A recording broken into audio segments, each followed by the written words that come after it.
Hi everyone.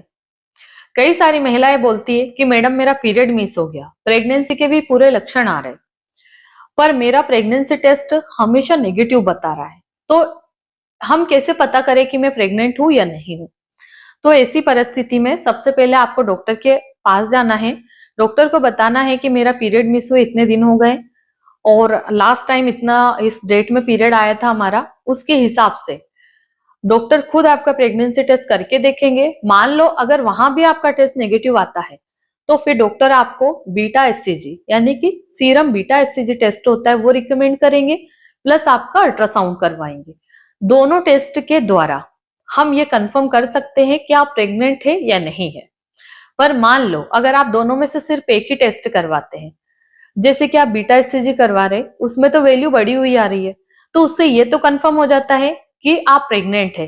पर ये पता नहीं लगता है कि आपकी प्रेगनेंसी नॉर्मल है या फिर एबनॉर्मल है, तो फिर उसके लिए हमें अल्ट्रासाउंड भी कराना पड़ेगा। अल्ट्रासाउंड में पता लगेगा कि हमारी जो प्रेगनेंसी है नॉर्मल है या फिर नहीं है। अगर अल्ट्रासाउंड में प्रेगनेंसी यूट्रस के अंदर आती है, इंट्रायूटेराइन आती है, तो वो नॉर्मल प्रेगनेंसी है। पर कई बार डॉक्टर ये बोल देते हैं कि बीटा एचसीजी तो पॉजिटिव आ रहा, पर यूट्रस में बच्चा नहीं दिख रहा है।